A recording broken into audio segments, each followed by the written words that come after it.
Hello, അമ്മ മനസ്സിൻ്റെ പുതിയൊരു എപ്പിസോഡിലേക്ക് എല്ലാവർക്കും സ്വാഗതം. ചാനൽ ആദ്യമായിട്ട് കാണുന്നവരാണെങ്കിൽ ഒന്ന് സബ്സ്ക്രൈബ് ചെയ്തിട്ട് ലൈക്ക് ചെയ്യണേ. അപ്പോൾ മുത്തശ്ശൻ പറയുന്നുണ്ട് വാസുദേവനോട്, ഞാനാണ് നിൻ്റെ നിഷ്കളങ്കതയും നിൻ്റെ സത്യസന്ധതയും കണ്ടിട്ട് മഹേന്ദ്രനോട് പറഞ്ഞിട്ട് ഈ ജോലി നിനക്ക് വാങ്ങിത്തന്നത്. അതേ അച്ഛാ, എനിക്കറിയാം. വാസുദേവൻ കരഞ്ഞുകൊണ്ട് പറയാണ്. അപ്പോൾ അയാൾ പറയുന്നുണ്ട്, അതും പോരാതെ എൻ്റെ മോളെയും ഞാൻ നിനക്ക് കല്യാണം കഴിച്ചു തന്നു. നിനക്ക് ഇത്രയേറെ സ്ഥാനമാന ബഹുമാനങ്ങൾ തന്ന ഞങ്ങളോട് തന്നെ നീ ഇങ്ങനെ ചെയ്യാൻ പാടുണ്ടായിരുന്നോ? നീ എടുത്ത മുഴുവൻ പണത്തെയും തിരിച്ചു കൊടുത്തേക്ക്, അതാ നിനക്ക് നല്ലത്. അപ്പോൾ വാസുദേവൻ വീണ്ടും പറയാണ്, അയ്യോ അച്ഛാ, ഞാൻ എടുത്തില്ല എന്ന് പറഞ്ഞല്ലോ. നിങ്ങൾ ആ പണം തിരിച്ചു താന്ന് പറഞ്ഞാൽ ഞാൻ എന്താ ചെയ്യുക? അതിനുശേഷം വീണ്ടും അയാൾ ജാനകിയുടെ അടുത്ത് അഭിനയിക്കുകയാണ്. ജാനകി, നോക്ക് മോളെ, നിൻ്റെ അച്ഛനും നിൻ്റെ ഏട്ടനും എന്നെ കള്ളാന്ന് വിളിക്കുകയാണ്. അത് കേട്ട് നീ ഇരിക്കുകയാണോ? ജാനകിയുടെ അടുത്തേ തൻ്റെ അഭിനയം നടക്കുള്ളൂ എന്നുള്ളത് വാസുവിന് നന്നായിട്ട് അറിയായിരുന്നു. മാത്രമല്ല, വാസു സിദ്ധാർത്ഥിനോടും പറയുന്നുണ്ട്, സിദ്ധു നോക്ക്, നിൻ്റെ അച്ഛനെ ആ കള്ളെന്ന് വിളിക്കുന്നത്, നിനക്കെന്നിട്ട് ദേഷ്യമൊന്നും വരുന്നില്ലേടാ? പക്ഷേ സിദ്ധാർത്ഥ് പറയുന്നുണ്ട്, ശരി അച്ഛാ, അച്ഛൻ ആ പണം എടുത്തിട്ടില്ലെങ്കിൽ അച്ഛൻ തന്നെ തെളിവോടെ കാണിക്ക് ആ പണം ആരെ എടുത്തു കൊണ്ടുപോയതെന്ന്. സിദ്ധാർത്ഥിൻ്റെയും തീരുമാനം അതാണെന്ന് കേട്ടപ്പോൾ വാസു ആകെ കുഴയാണ്. അപ്പോൾ സിദ്ധാർത്ഥ് പറയുന്നുണ്ട്, അങ്ങനെയാണെങ്കിൽ മാത്രമല്ലേ നിങ്ങളല്ല ഈ പണം എടുത്തതെന്ന് എല്ലാവർക്കും മനസ്സിലാവുള്ളൂ. വാസു വീണ്ടും ജാനകിയുടെ നേരെ തന്നെ തിരിയാണ്. ജാനകി നോക്കടി, നമ്മുടെ മോൻ പോലും അവർ പറയുന്നതാ കേൾക്കുന്നത്. ജാനകിക്ക് തൻ്റെ ഭർത്താവിൻ്റെ ആ ഒരു അവസ്ഥ കാണുമ്പോൾ വല്ലാത്ത സഹതാപവും സങ്കടമൊക്കെ വരുന്നുണ്ടായിരുന്നു. മാത്രമല്ല, വാസു കെഞ്ചിക്കൊണ്ട് പറയുന്നുണ്ട്, എൻ്റെ പ്രിയപ്പെട്ടവളെ ജാനകി, നീയെങ്കിലും എന്നെ മനസ്സിലാക്കുകയും വിശ്വസിക്കുകയും ചെയ്യുമോടി? ഞാൻ പറയുന്നത് മറ്റാരും വിശ്വസിക്കുന്നില്ല. അപ്പോൾ ജാനകി കരഞ്ഞുകൊണ്ട് ഏട്ടനോട് പറയുന്നുണ്ട്, ഏട്ടാ, ഇങ്ങനെയുള്ള ഇദ്ദേഹത്തെയാണോ നിങ്ങൾ സംശയിക്കുന്നത്? ഇദ്ദേഹം അങ്ങനെയുള്ള തെറ്റൊന്നും ചെയ്യില്ല ഏട്ടാ. ഏട്ടാ, കുറച്ച് നാൾ സമയം കൊടുക്ക്. പണം മോഷ്ടിച്ച ആളെ കൊണ്ടുവന്ന് ഏട്ടൻ്റെ മുന്നിൽ നിർത്തും. അപ്പോൾ മഹേന്ദ്രൻ പറയുന്നുണ്ട്, എന്നോട് ക്ഷമിക്കണം ജാനകി, ഈ വാസു നിൻ്റെ ഭർത്താവാണെന്ന് കരുതിയിട്ട് അവൻ ചെയ്ത തെറ്റ് തെറ്റല്ലാതാവുന്നില്ല. വാസുദേവൻ മോഷ്ടിച്ചു എന്നുള്ളത് സത്യമാണ്. മഹേന്ദ്രൻ തീർത്ത് പറയുകയാണ്. ജാനകി അത് കേട്ട് ഷോക്കായിട്ട് നിൽക്കുന്നുണ്ട്, അതുപോലെ വാസുദേവനും. അപ്പോൾ മഹേന്ദ്രൻ പറയുന്നുണ്ട്, അതിനുള്ള എല്ലാ തെളിവുകളും എൻ്റെ കയ്യിലുണ്ട്. എല്ലാവരും അത് വിശ്വസിച്ചിട്ടുണ്ടായിരുന്നു. അപ്പോൾ മഹേന്ദ്രൻ ജാനകിയോട് പറയുന്നുണ്ട്, ഇനി ഞങ്ങൾക്ക് അറിയേണ്ടത് നിന്റെ ഭർത്താവ് ആ പണം എവിടെയാണ് കൊണ്ടുവച്ചത് എന്ന് മാത്രമാണ്. അപ്പോഴും വാസുദേവൻ അഭിനയിച്ചുകൊണ്ട് തന്നെ പറയാണ്, എന്താ അളിയാ ഇത്രയും വലിയൊരു കള്ളത്തരം എൻ്റെ പേരിൽ ഇങ്ങനെ കെട്ടിവെക്കുന്നത്? അങ്ങനെ നോക്കുകയാണെങ്കിൽ എനിക്കും നിങ്ങളെ മേലെ സംശയമുണ്ട്. നിങ്ങളാണ് ആ പണം എടുത്തിട്ട് അതിൻ്റെ പഴി എൻ്റെ മേലെ ചാർത്തുന്നതാണെങ്കിലോ? അത് കേട്ടതും എല്ലാവരും ഷോക്കായിട്ട് നിൽക്കുകയാണ്. എല്ലാവരും വാസുവിൻ്റെ നേരെ നോക്കുന്ന സമയത്ത് മുത്തശ്ശൻ പറയുന്നുണ്ട്, വാസുദേവൻ ആരോട് എന്താ സംസാരിക്കുന്നത്? പ്രശ്നം വഷളാവെന്ന് കരുതിയിട്ട് ജാനകി അച്ഛനെ വിളിക്കുന്നുണ്ട്, അച്ഛാ. അപ്പോൾ മുത്തശ്ശൻ പറയാണ്, ഈ കമ്പനി ഉണ്ടാക്കിയത് തന്നെ മഹേന്ദ്രനാണ്. അവൻ കഷ്ടപ്പെട്ട് അധ്വാനിച്ചുണ്ടാക്കിയ കമ്പനിയാണ്. ആ കമ്പനിയിൽ നിന്ന് അവൻ്റെ പണം തന്നെ അവന് മോഷ്ടിക്കേണ്ട യാതൊരു ആവശ്യവുമില്ല. മര്യാദയ്ക്ക് ആ പണം എവിടെയാണ് വെച്ചതെന്ന് പറയാൻ നോക്ക്. അപ്പോൾ വാസുദേവൻ ചെറുതായിട്ടൊന്ന് ഭയക്കുകയാണ്. അപ്പോൾ മഹേന്ദ്രൻ പറയുന്നുണ്ട്, നോക്ക്, ഇനി 1 മണിക്കൂർ കൂടി നിങ്ങൾക്ക് സമയം തരാം. അതിൻ്റെ ഉള്ളിൽ നിങ്ങൾ എടുത്തുകൊണ്ടുപോയ 85 ലക്ഷം കമ്പനിയുടെ അക്കൗണ്ടിൽ തന്നെ തിരിച്ചു കൊണ്ടുവന്ന് ഇടണം. അങ്ങനെ അല്ലെങ്കിൽ വാസുദേവൻ, എനിക്ക് സിവിയർ ആക്ഷൻ എടുക്കേണ്ടി വരും. എന്താ അളിയാ, പെങ്ങളുടെ ഭർത്താവാണെന്ന് പോലും നോക്കാതെ എൻ്റെ മേലെ ആക്ഷൻ എടുക്കുന്നൊക്കെ ഭയപ്പെടുത്തുന്നത്? ഞാൻ ഈ കമ്പനിക്ക് വേണ്ടി എത്ര വർഷമായിട്ട് കഷ്ടപ്പെടുന്നുണ്ടെന്ന് അറിയോ? അപ്പോൾ മഹേന്ദ്രൻ അയാളെ തന്നെ നോക്കിയിട്ട് പറയാണ്, അതെ, നിങ്ങൾ വളരെയധികം കഷ്ടപ്പെട്ടിട്ടുണ്ട്, അത് ഞാൻ ഇല്ലയെന്ന് പറയുന്നില്ല. പക്ഷേ നിങ്ങൾ കഷ്ടപ്പെട്ടതിനുള്ള ശമ്പളം ഈ കമ്പനി നിങ്ങൾക്ക് തന്നിട്ടുണ്ടെന്ന് തന്നെയാണ് ഞാൻ വിശ്വസിക്കുന്നത്. അങ്ങനെയുള്ളപ്പോൾ പിന്നെ ഈ 85 ലക്ഷം രൂപ എന്തിനാണ് എടുത്തത്? അതാണ് ഞങ്ങൾക്ക് അറിയേണ്ടത്.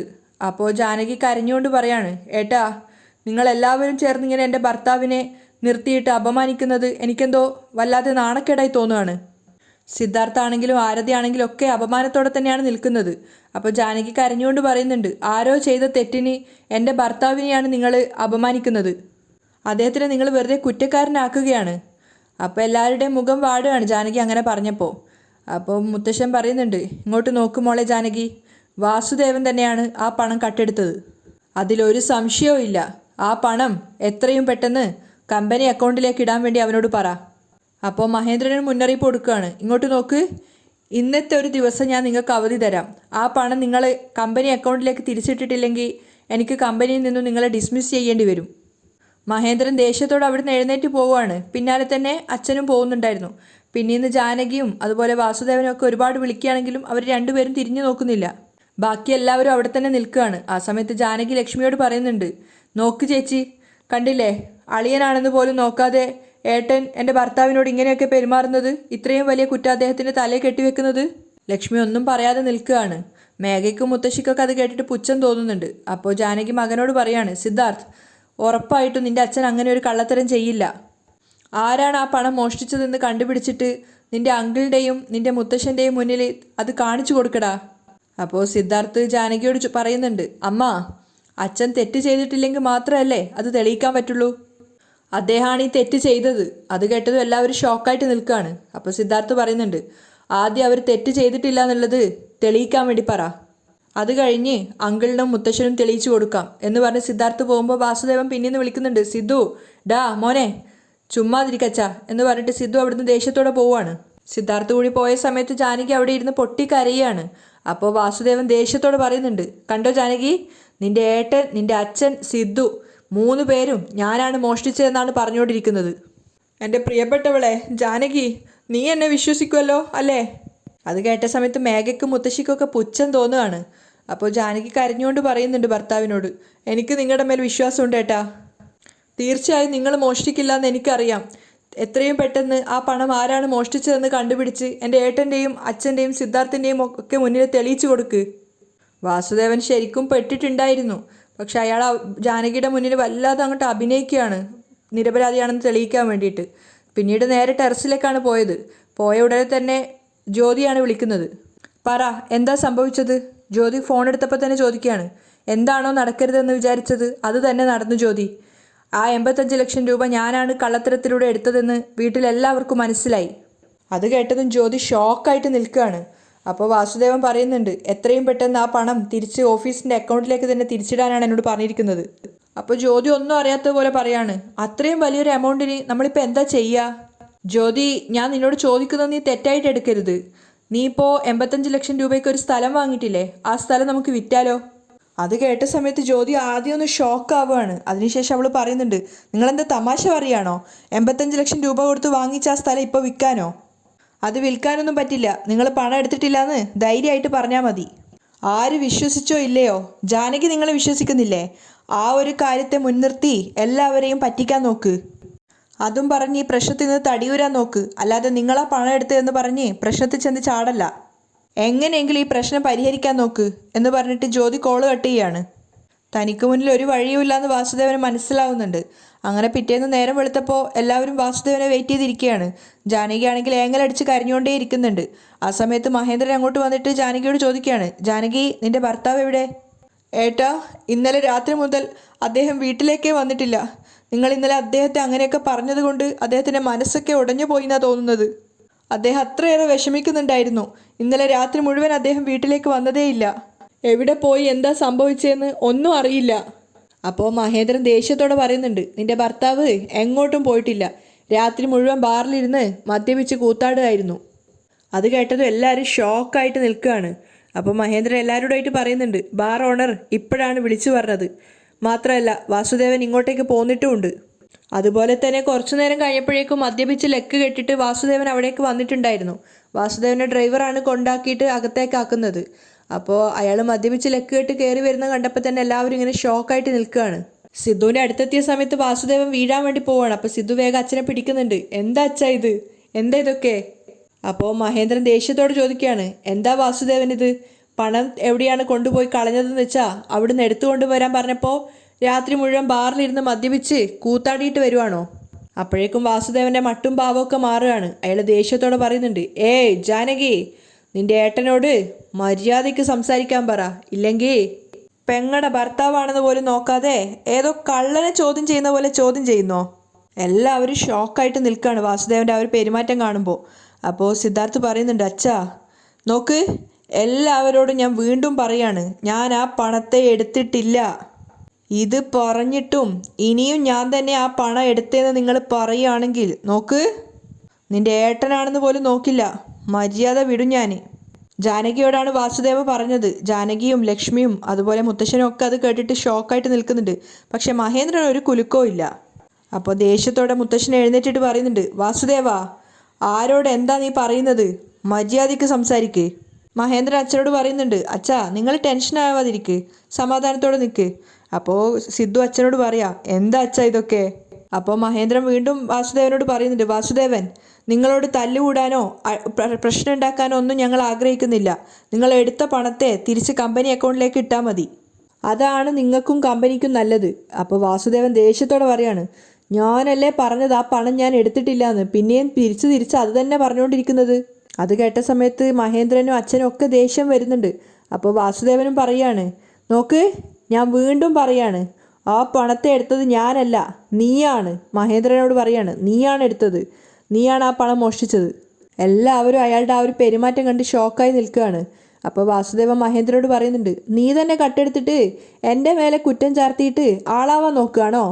മഹേന്ദ്രൻ്റെ ക്ഷമ നശിച്ചിട്ടുണ്ടായിരുന്നു. അയാൾ പറയുന്നുണ്ട്, ഷഡപ്പ്, ഇനി ഒരു പ്രാവശ്യം കൂടി ഇങ്ങനെ പറഞ്ഞു കഴിഞ്ഞാൽ എനിക്ക് നിങ്ങളോടുള്ള എല്ലാ മര്യാദയും ഞാൻ കളയും.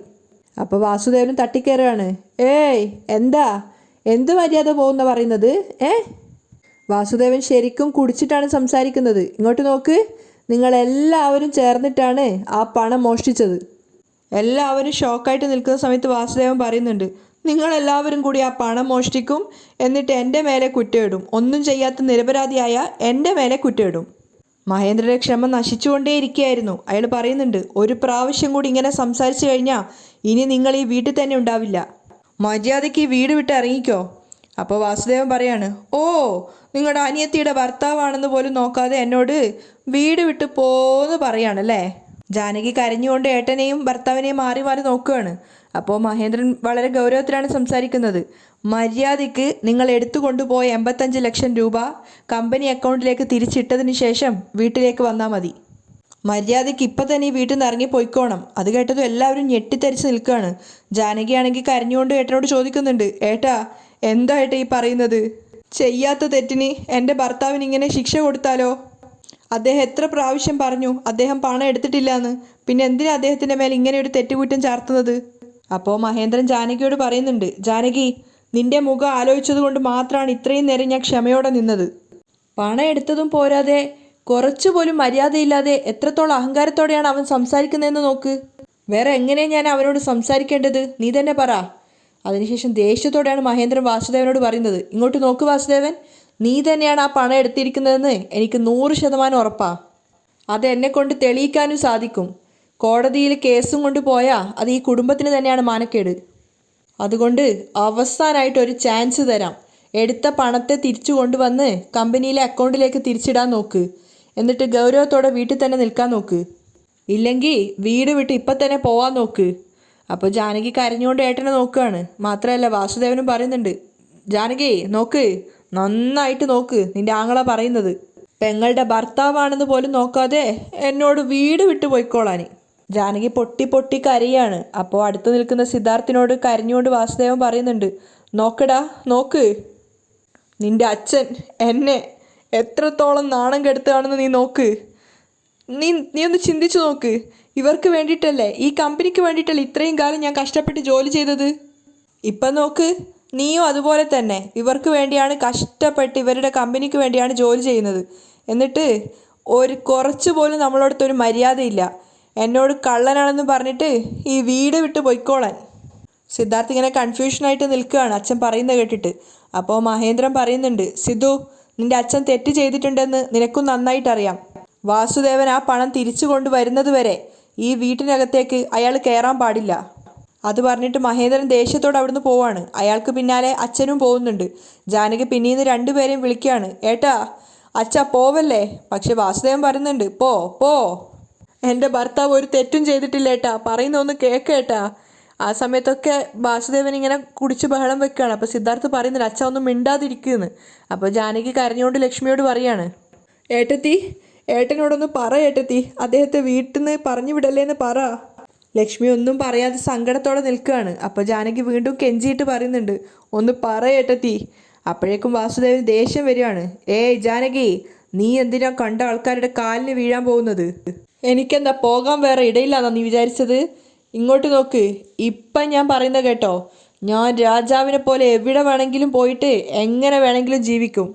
എന്നെ ഇത്രയേറെ അപമാനിച്ച ഈ വീട്ടിൽ ഞാനിനി നിൽക്കില്ല എന്ന് പറഞ്ഞിട്ട് സിദ്ധാർത്ഥിൻ്റെ കൈ വിടുവിച്ചിട്ട് ദേഷ്യത്തോടെ അയാൾ ഇറങ്ങിപ്പോവാണ്. കുടിച്ച് ബോധമില്ലാതെയാണ് അയാൾ പോകുന്നത്. അയാൾക്ക് നടക്കാൻ പോലും വയ്യ. സിദ്ധാർത്ഥും ആരതിയും പിന്നീന്ന് ഇങ്ങനെ അച്ഛാ അച്ഛാന്ന് വിളിക്കുന്നുണ്ട്. അതുപോലെ ജാനകിയും പറയുന്നുണ്ട് പോവല്ലേ ഏട്ടാ പോവല്ലേന്ന്. പക്ഷെ ആരെയും വകവെക്കാതെ അയാൾ അവിടെ നിന്ന് ഇറങ്ങി പോവാണ്. ജാനകി അത് കണ്ട് പൊട്ടിക്കരയുന്നുണ്ട്. സിദ്ധുവിന് അമ്മയുടെ അവസ്ഥ കാണുമ്പോൾ സങ്കടം വരുന്നുണ്ടായിരുന്നു. പക്ഷെ അച്ഛൻ തെറ്റ് ചെയ്തു എന്ന് തന്നെയാണ് അവൻ വിശ്വസിക്കുന്നത്. ആ സമയത്ത് മുത്തശ്ശി ശബ്ദം താഴ്ത്തി മേഘയോട് ചോദിക്കുന്നുണ്ട്, മേഘ, വാസുദേവൻ ആ പണം മോഷ്ടിച്ചിട്ടുണ്ടാവുമെന്ന് നീ കരുതുന്നുണ്ടോ? അറിയില്ല മുത്തശ്ശി, അദ്ദേഹം എടുത്തിട്ടുണ്ടാവില്ല എന്നാണ് ഞാൻ വിശ്വസിക്കുന്നത്. അപ്പോൾ മുത്തശ്ശി ഗൗരവത്തോടെ മേഘയോട് പറയുന്നുണ്ട്, തൻ്റെ അനിയത്തിയുടെ ഭർത്താവാണെന്ന് പോലും നോക്കാതെ വാസുദേവനെ വീട്ടിൽ നിന്ന് പറഞ്ഞു വിട്ടു. അങ്ങനെയാണെങ്കിൽ നാളെ ചന്ദ്രിക ഈ വീട്ടിൽ അവരുടെ മകളായിട്ട് വന്നാ നിനക്കും ഇതേ അവസ്ഥ തന്നെ ആയിരിക്കും, നോക്കിക്കോ. അപ്പോൾ മേഘ പരിഹാസത്തോടെ പറയാണ്, വാസുദേവനെ വരട്ടുന്നത് പോലെ എന്നെ അങ്ങനെ വരട്ടാൻ പറ്റില്ല മുത്തശ്ശി. ഇപ്പോൾ ഇവിടുത്തെ എല്ലാ സ്വത്തും എൻ്റെ പേരിലാണ് ഉള്ളത്. ഇവർക്കാർക്കും എന്നെ ഒന്നും ചെയ്യാൻ കഴിയില്ല. മേഘ അഭിമാനത്തോടെ പോവുകയാണ്. അപ്പം മുത്തശ്ശി ചിന്തിക്കുന്നുണ്ട്, എനിക്കുള്ള അതേ ക്രിമിനൽ ബുദ്ധി എൻ്റെ കൊച്ചുമകൾക്കും കിട്ടി. അവർക്കും ഒത്തിരി സന്തോഷമാവുകയാണ്. അവിടെയാണ് ഇന്നത്തെ എപ്പിസോഡ് വൈൻഡപ്പ് ചെയ്യുന്നത്.